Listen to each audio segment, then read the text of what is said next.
Hello dear Wishtrenders, it's Angelina and thank you for joining on to this episode of Angelina's Sense. Today we came to a very special place.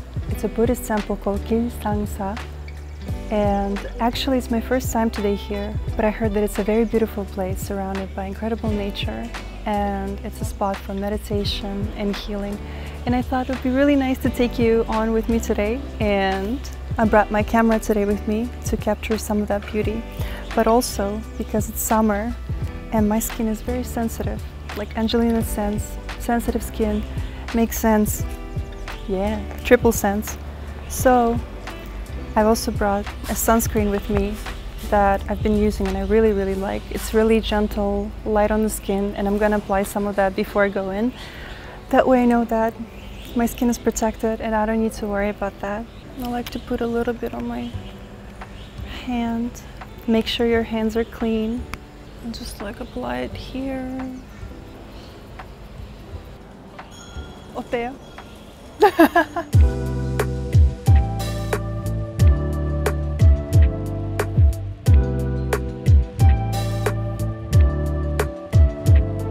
So let's go in. We're about to go through this beautiful entrance gate that is called Gilsangsa, which means that there's only one column how it was built, and Gilsangsa is the gate that separates the world of Sabha, material world, and the world of Nirvana, which we just entered. You can feel even the air, the shadows of the trees, the scent, the smell. It's so different here. And 일심법계 means one world encompassing itself from within. So it is a concept of a non-duality. There's no right or wrong. There's no separation. The universe starts from within and projects on the world outside. So whatever you think inside and how you choose to create your world will completely impact the world that you're experiencing and perceiving. Let's go check it out. I can't wait. Look at that beautiful statue. Oh my god. Nice. Very nice. It is so minimal. Right now in the background you can hear the prayers, the kido. It is an hour where they do like chanting with song and little drums from what I can hear. So you will hear that on the background as we walk around this beautiful temple. I want to go this way. Somehow the energy, something is telling me to go that way.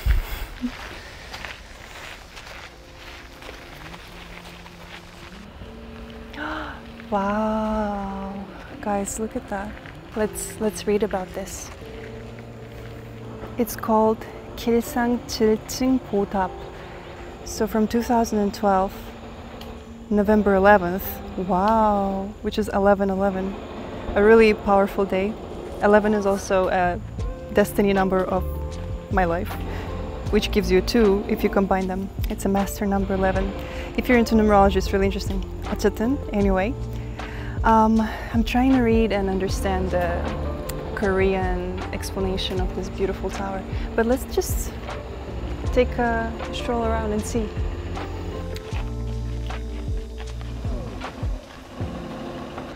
Oh, and these are the paper lanterns that people, they write down a little prayer or something they wish for or ask for, or just something they want to express, like love for their family or friends, or support to someone passing an important exam, or for the health and prosperity.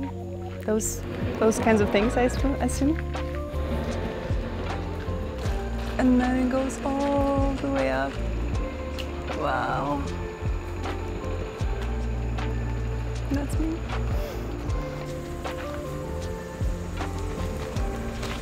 Okay.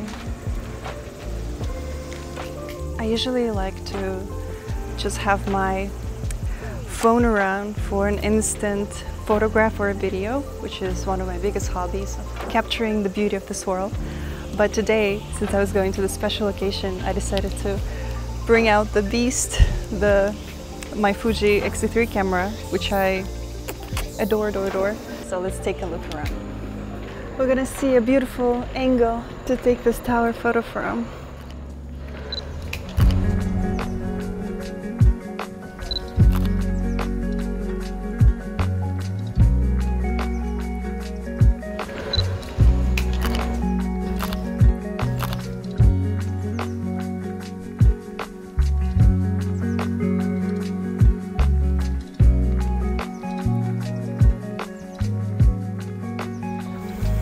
And now we're gonna ring the bell.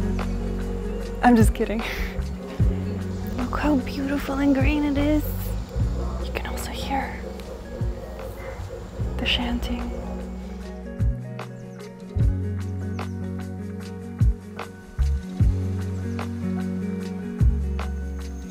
Wow, it's really nice. Just wanna take a photo of that.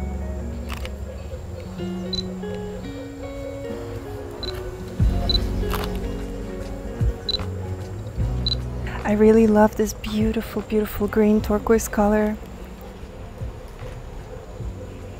And this color really resonates to me on some different spiritual level. So I've been to several Buddhist temples here in Korea, but this is by far, I think, one of the prettiest.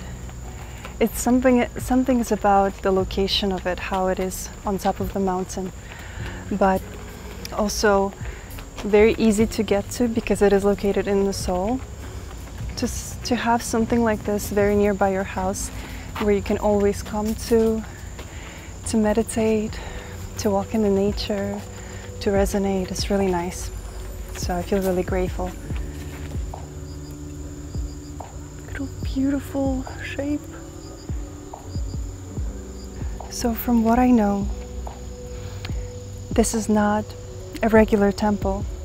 This temple used to be a very popular luxury restaurant, but the owner of this restaurant, she read a book by a monk who was talking about non-possession, and that book really changed her life.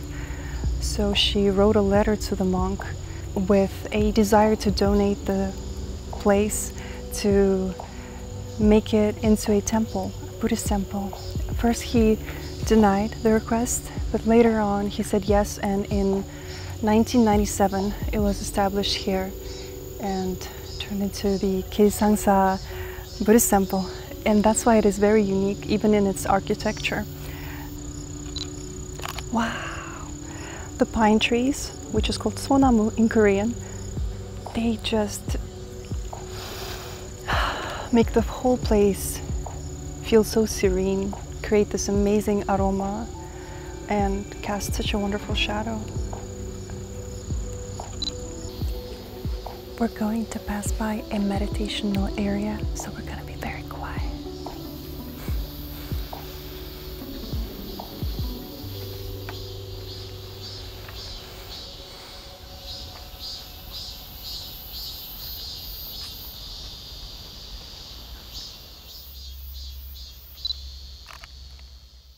This whole place feels like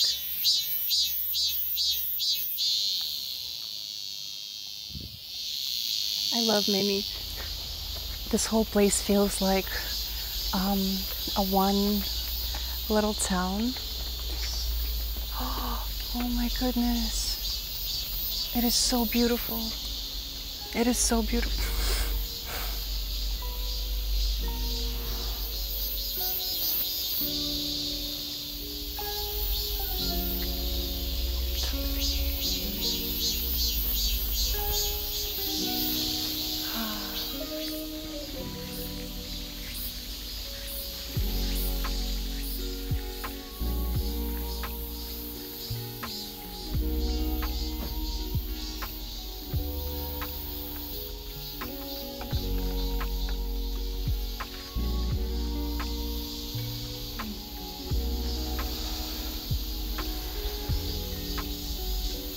We come into this world of physical matter as tiny cute babies, carrying just our soul and giving a body to take care of.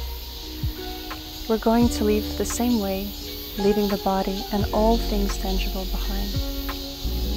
Visiting this temple today seems very special on my journey of awakening, since I'm experiencing it myself. Less is more.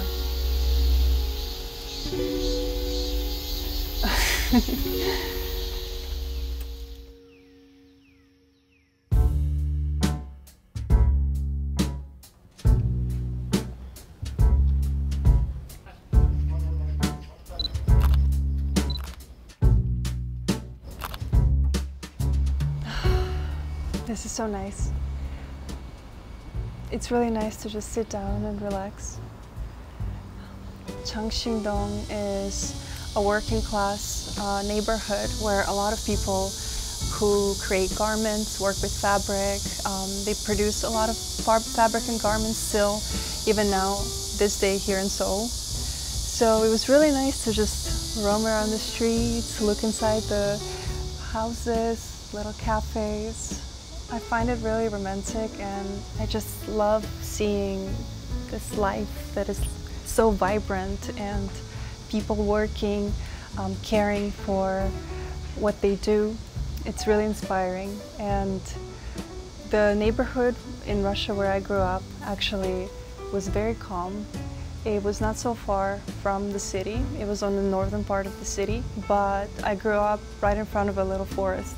So the nature was kind of always in my life, and we had no mountains. It's really flat. So considering this whole neighborhood was sort of carved from a mountain, it's amazing. It's hard to comprehend unless you visit it.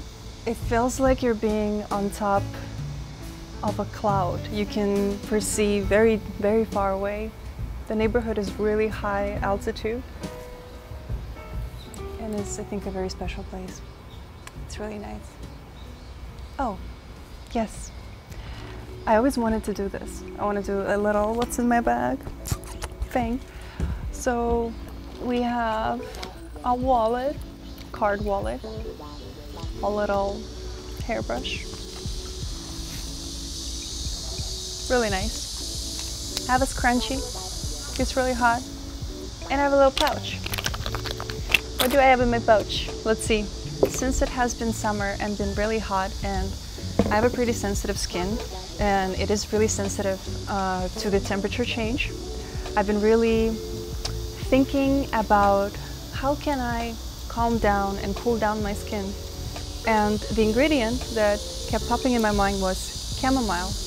And chamomile has an anti-inflammatory cooling tendencies when extracted from a flower and put inside of a little bottle. So I want to introduce you to this midnight blue drop that I carry around. It's really handy, just a tiny little bottle, but even a little drop can go a long way, and less is more.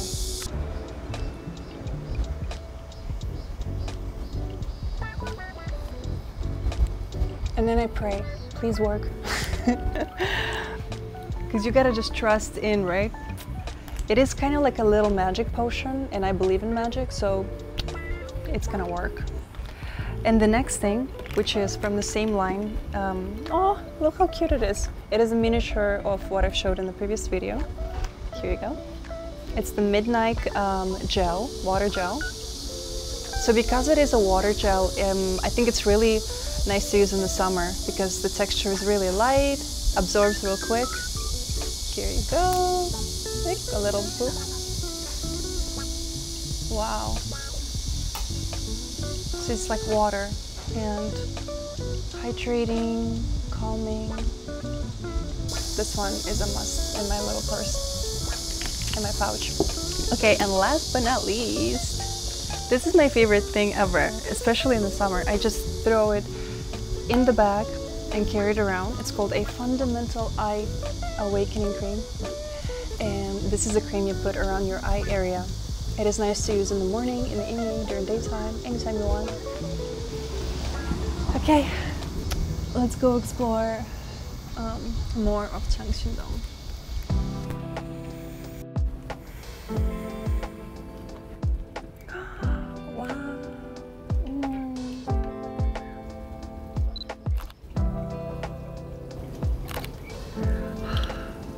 I love this kind of neighborhood.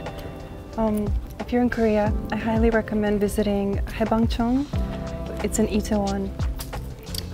Changsin-dong, Samcheong-dong, and Seonbok-dong. Really beautiful neighborhoods. Wow, this is so beautiful. It reminds me of Greece somehow.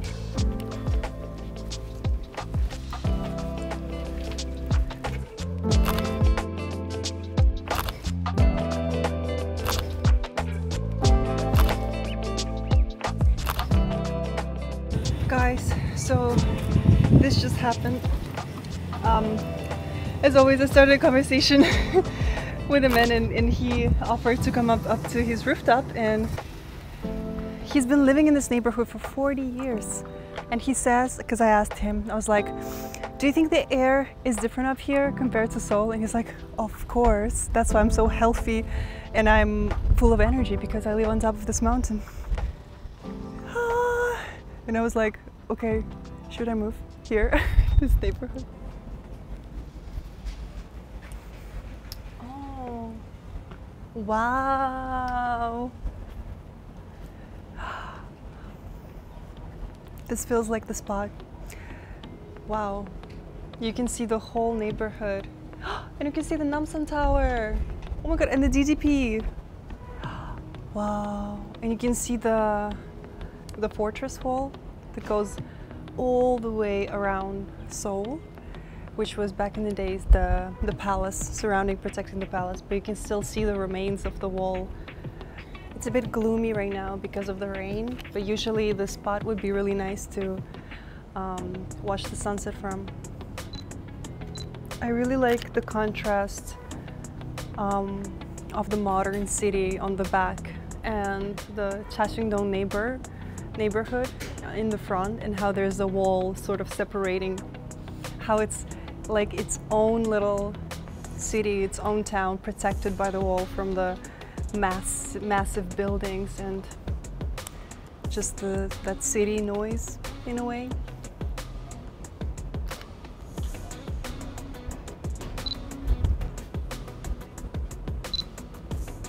Smile.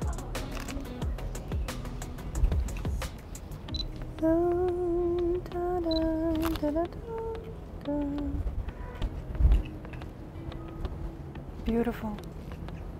그 걔랑 노랑자 같아. Oh my God, oh my God, I see God. Wow. 이거 카메라로 담을 수 없어요. So guys, I really hope you enjoyed spending time with me today and the temple and also this amazing neighborhood. Today I've talked about ways to observe and appreciate the beauty around, and also ways to capture it. Please let me know down in the comments below of your ways and maybe tips on photography and how you like to capture the beauty around you. I would really appreciate it, and I'll see you next time. Bye!